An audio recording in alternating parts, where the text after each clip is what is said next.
বিসমিল্লাহির রহমানির রহিম। আজকে আমরা দেখব যে আমাদের অ্যাক্টিভ ডিরেক্টরিতে কিভাবে আমরা একই সময়ে অনেকগুলো ইউজার একটা কমান্ডের মাধ্যমে, একটা কমান্ডের মাধ্যমে আমরা অনেকগুলো ইউজার অ্যাড করতে পারি। তো আমরা চলুন শুরু করি। তো আমরা জানি কি, আমরা যখন ইউজার অ্যাড করি তখন আমরা কি করি, যে আমরা আপনার টুলসে যাই, অ্যাক্টিভ ডিরেক্টরি, আমার এলডিএস এখানে যাই, তাই না? যে আমরা এখান থেকে ইউজার বা যে কোনো জায়গাতে ইউজার ক্রিয়েট করতে পারি। একটু সময় নিচ্ছে, নিউতে ইউজার, তাই না? তো এইভাবে কিন্তু আমরা একটা একটা করে ইউজার অ্যাড করি। তো আমার ধরুন যে আমার এনভায়রনমেন্টে অনেকগুলো আমার ইউজার আসে, তাদের সবার ডিটেলস আমার এভাবে অ্যাড করতে হবে। প্রতিজনের জন্য একটা করে অ্যাকাউন্ট খোলা লাগবে। তো এটা তো করা আসলে অনেক সময় সাপেক্ষ বিষয়। তো সেই জন্য আমরা সিএসভি ফাইলের মাধ্যমে, আমরা পাওয়ারশেল আর সিএসভি ফাইল দুইটার সমন্বয়ে আমরা খুব কম সময়ের মাধ্যমে অনেকগুলো ইউজার একসাথে আমরা অ্যাড করতে পারি আমার একটা ডিরেক্টরিতে। তো চলেন শুরু করি। প্রথমে আমরা একটা ফোল্ডার বানাবো, ঠিক আছে? তো ফোল্ডারের নাম মনে করেন যে দিলাম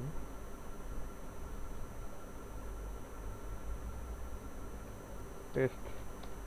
টেস্ট নামে একটা ফোল্ডার বানালাম। ফোল্ডার বানিয়ে আমি একটা ফাইল তৈরি করছি।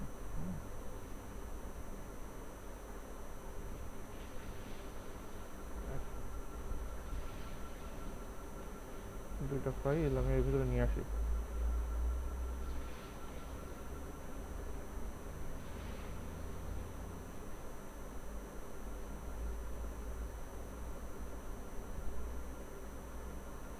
আচ্ছা, চলে আসছে। হ্যাঁ, এখন দেখি, প্রথমে এটা দেখি, তারপরে ওইটা দেখি।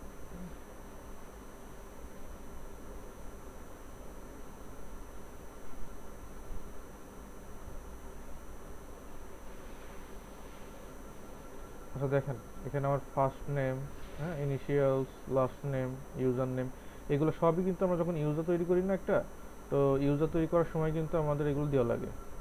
তো আমরা যদি দেখা হলো যে আমরা একটা এক্সিস্ট ইউজার, ঠিক আছে, প্রপার্টিসে যাই, তো দেখেন এখানে আমাদের সবগুলো বিষয়, এই যে first name, last name, initials, ঠিক আছে, ইমেল, স্টেট অ্যাড্রেস, এই যে ইমেল আছে, তারপর আপনার অ্যাড্রেস আছে, অ্যাকাউন্টের ইউজার লগ ইন অ্যাকাউন্ট আছে, প্রোফাইল আছে, সব কিছু কিন্তু অ্যাড করা লাগে।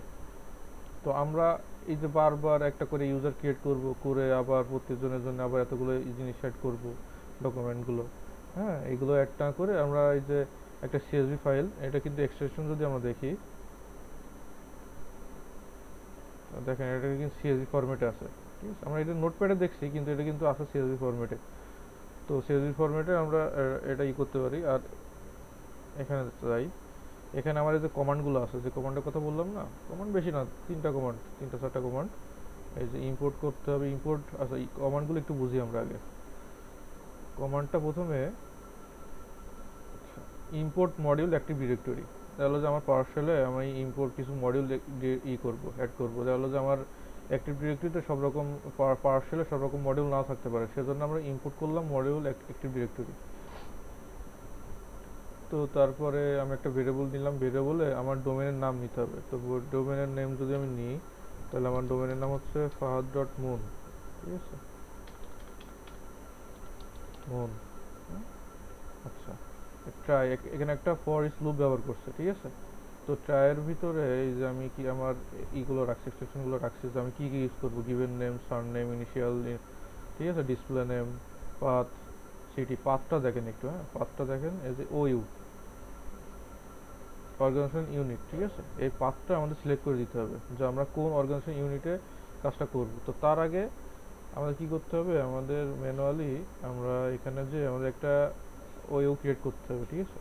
তো ওইউ ক্রিয়েট করার জন্য কি করতে হবে, আমার নিউ অর্গানাইজেশন ইউনিট, এখানে দিয়ে আমি যদি আইটি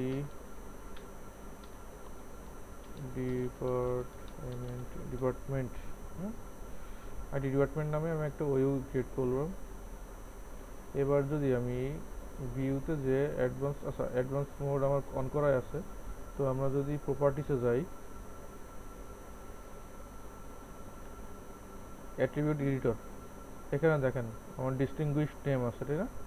তো এই নেমটা আমার কিন্তু পাথ, এইটা হচ্ছে আমার পাথ, এটা আমার কপি করে আমার ওই যে সিএসভি ফাইলে অ্যাড করে দিতে হবে। তো সিএসভি ফাইলে যাই, এখানে এই যে আমার এটা হচ্ছে আমার, এখানে আমি অ্যাড করে দিই, প্রত্যেকটাই অ্যাড করে দেবো।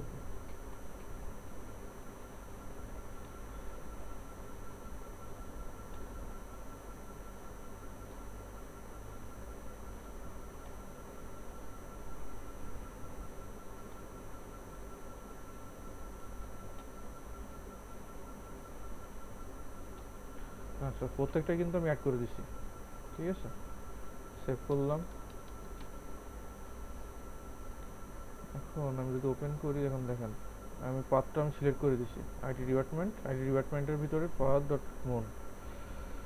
এখন এখানে যদি আবার আসি, আচ্ছা এটা আমার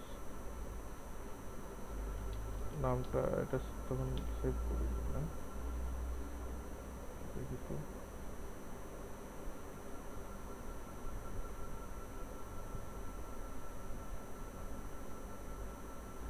আচ্ছা, এটা তো আছেই, তো আমরা এটাই কাজ করি, ওইটা অফ করে দিই।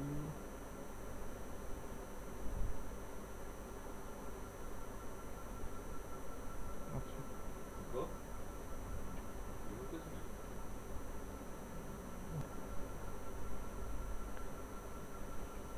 আচ্ছা, দেখি এখানে পাথটা আবার সিলেক্ট করে দিলাম, তারপর কি সিটি, আমাদের সিটি দেওয়া আছে, জিপ কোড দিছি আমরা। জিপ কোডগুলো যদি দেখি আমাদের,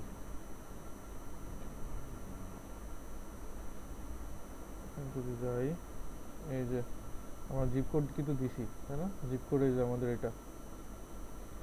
তো পাসওয়ার্ড দিছি আমরা, আর কি কি চাইছে, পাসওয়ার্ড দিছি, কোম্পানির নেম দিছি, স্ট্রিট অ্যাড্রেস দিছি, ইমেল অ্যাড্রেস দিছি, টাইটেল দিছি, ডিপার্টমেন্ট দিছি, ডিপার্টমেন্ট ইজ আইটি, হ্যাঁ, ডিপার্টমেন্ট ইজ আইটি। তো লাস্টে দেখেন এখানে আবার আমাদের এই কন্ডিশনের ভিতরে, ফরেস্ট কন্ডিশনের ভিতরে আমাদের কি, ফরেস্ট কন্ডিশন এই যে আমাদের এখানে শেষ হয়েছে। এই ফরেস্ট কন্ডিশন কিন্তু এই যে আপনার ফরেস্ট যেটা যেটা এটা পুরো একটা কন্ডিশন। আর এর ভিতর আমি ট্রাই ক্যাশের কন্ডিশন চালাইছি, চালিয়ে এর ভিতর আবার ইফ ইলস চালাইছি, তার মানে কি নেস্টেড হয়েছে আমার, ঠিক আছে। তো নেস্টেডে এখানে কি বলছে যে যদি আমার ইউজার যদি আগে ওই নামে এক্সিস্ট থাকে, তখন আমার ইয়েলো ইয়েলো কালারের একটা কমান্ড প্রম্পট আসবে, মেসেজ আসবে, আউটপুট আসবে, যেখানে লেখা থাকবে যে কি ইউজার উইথ আপনার এই যে এটা আসবে যে already exist in year active directory.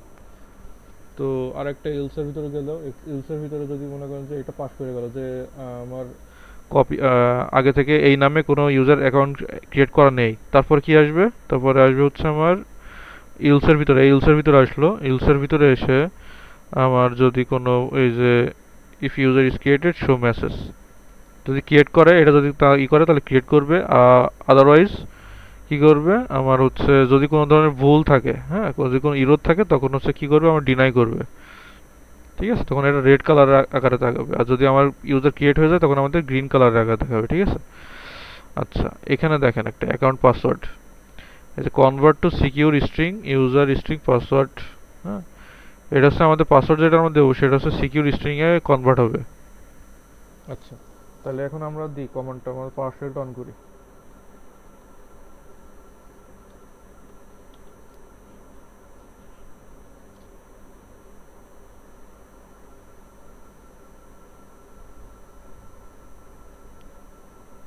আচ্ছা, পাওয়ারশেলটা অন করলাম। আচ্ছা, আমাদের পাথটা দেখা দিতে হবে আমাদের, এই যে আমরা কোন জায়গায় ফোল্ডারটা নিচ্ছি, যে এটা পাথটা কপি করলাম, কপি করে আমরা এখানে বসাই দিব, জাস্ট এই জায়গায় বসাই দিব, বসাই দিলাম। আর নামটা আমাদের ঠিক আছে, নিউ ইউজার ডট সিএসভি, ঠিক আছে। এখন আমরা দেখি, আমরা প্রথমে কি করব, ইনপুট মডিউল করব।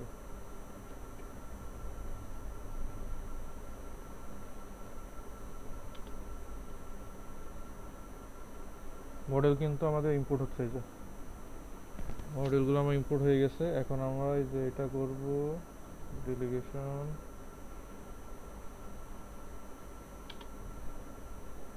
এখন যদি আমরা একটু চেক করতে চাই যে আমাদের ঠিক মতো হয়েছে কিনা কাজ, তাহলে আমরা দেখেন আমরা যেগুলো এন্ট্রি দিছি সবগুলো কিন্তু অ্যাড হয়ে গেছে, আবার সব কিছু শো করতেছে, তাই না?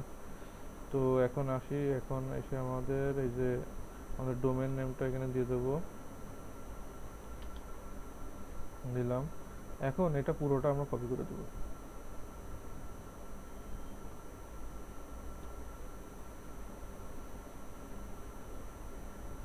আচ্ছা, ইন্টার দেওয়ার আগে আমি একটু দেখে নিই যে আমরা যে ওয়েবটা বানাইছি ওর ভিতরে কোনো ইউজার আছে কিনা। এই যে আইটি ডিপার্টমেন্টের ভিতরে কিন্তু কোনো ইউজার নেই, তাই না? আইটি ডিপার্টমেন্টের ভিতরে কিন্তু আমাদের কোনো ইউজার নেই। তো আমরা যদি এখন ইন্টার প্রেস করি, দেখেন আমাদের কিন্তু ক্রিয়েট হয়ে গেছে, কিন্তু লাস্টের একটা কি আসছে, আমাদের রং আসছে, তাই না? তো তার মানে কি, আমাদের প্রথম কন্ডিশন কি ছিল, যে যদি আমাদের ক্রিয়েট করা না থাকে ওই নামে ইউজার, তাহলে কি আমাদের ইয়েলো কালারের একটা এই যে কমান্ড প্রম্পট, এই যে আউটপুট আসবে, আর সেখানে লেখা থাকবে যে কি already exist in active directory. তার মানে কি আমাদের এই নামে কোনো ইউজার ছিল না, তাই না? তারপরে কি আসলো, এই ইউজার ভিতর থেকে এসে এবার এখানে আসলো। এখানে যদি বলে কোনো ধরনের কোনো ইরোর থাকে, তাহলে কিন্তু আমাদের রেড কালার আসবে। তো রেডটা আসছে, তার মানে কোনো ইরোর আছে। তো আমরা আগে দেখি আমাদের ইউজারগুলো ক্রিয়েট হয়েছে কিনা। আচ্ছা, আমরা আইটি ডিপার্টমেন্টে করছিলাম, রিফ্রেশ দিয়ে একটা। আচ্ছা দেখেন আমাদের কিন্তু ইউজারগুলো ক্রিয়েট হয়ে গেছে। এখন আমরা যদি সবগুলো ঢুকি, দেখেন আমরা যে ইনপুটগুলো এই যে সিএসভি ফাইলে দিছি সব কিন্তু এই যেখানে অ্যাড হয়ে গেছে। অ্যাড্রেস, ঠিক আছে, প্রোফাইল নেম, টেম, সব মনে করেন যে এখানে অ্যাড হয়ে গেছে। তো এখন দেখি আমাদের ইরোরটা আসলো কেন।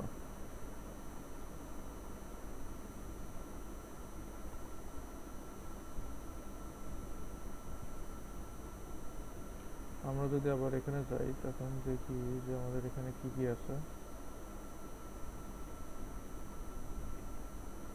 এই যে এইটার জন্য আমাদের এখানে কিছু থাকে, আমাদের লিমিটেশন থাকে আমাদের ভ্যালুগুলো নেওয়ার জন্য। এখানেও দেখেন আমরা কিন্তু একই ইরোর পাইছি। এখানে যদি যাই, আমাদের value for the attribute was not acceptable range, এই যে আমাদের রেঞ্জ কিন্তু ওভার হয়ে গেছে, যার কারণে আমাদের এটা কাজ করায়নি। তো দেখি আমরা আমরা আবার এই রেঞ্জটা একটু কমিয়ে দিয়ে এখানে বিডি কন্ট্রোল সেভ দিলাম। এখন আমরা আবার ইম্পোর্ট করবো ফাইলটা, করলাম। এখন যদি আমরা চেক করি, এখন কি ঠিক আছে, বিডি ঠিক আছে। এখন বিডি দেওয়ার পরে এখন যদি আমরা আবার ওই কমান্ডটা দিই, এটা কি নামে ছিল, এটা ছিল হচ্ছে ফাহাদ, ঠিক আছে। ফাহাদ নামে কোনো কিন্তু আমার ইউজার ক্রিয়েট হয়নি। তো দেখি এবার আমরা ওই কমান্ডটা আবার দিব, ঠিক আছে। এই কমান্ডটা আবার চালাবো, এই লুপটা আবার চালাবো। তো দেখেন এবার কিন্তু প্রথম কন্ডিশনে ঢুকছে। প্রথম কন্ডিশনে কি বলছে, এই user with the user name, এই যে প্রথমে কিন্তু এই যে আমার ওই নামে কিন্তু আমার ইউজার ক্রিয়েট করাই ছিল, তাই না? এই নামে কিন্তু আমার ক্রিয়েট করাই ছিল, যার কারণে এখানে কি আসছে যে user with user name exist in active directory, তার মানে কি অলরেডি এক্সিস্ট আছে। আর লাস্টেরটা আমার ইউজার আসছিল, তাই না? এই যে লাস্টেরটা আমার ইউজার আসছিল ফেইল্ড। তো এখানে দেখেন, এখানে কিন্তু আমার সাকসেসফুলি লাস্টেরটা ক্রিয়েট হয়ে গেছে। তো আমরা যদি এখন চেক করি, এখানে যে একটা রিফ্রেশ করি, এখানে কিন্তু আসেনি। এখানে রিফ্রেশ যদি করেন, তখন দেখেন এই যে ফাহাদ ইসলাম, এখানে কিন্তু আমার সব কিছু অ্যাড হয়ে গেছে। তো এইভাবে আমরা খুব সংক্ষেপে একটা একটা করে ইউজার না অ্যাড করে আমরা সিএসভি ফাইলের মাধ্যমে অনেকগুলো ইউজার, আমাদের যত খুশি তত, এখানে আপনার কোনো লিমিটেশন নেই, যত খুশি তত আপনি এখানে যত অ্যাড করবেন সিএসভি ফাইলে। হ্যাঁ, এখানে আপনার যত খুশি অ্যাড করবেন তত আপনি আপনার ইউজারগুলো একসাথে খুব সহজে ক্রিয়েট করতে পারবেন। আসসালামু আলাইকুম।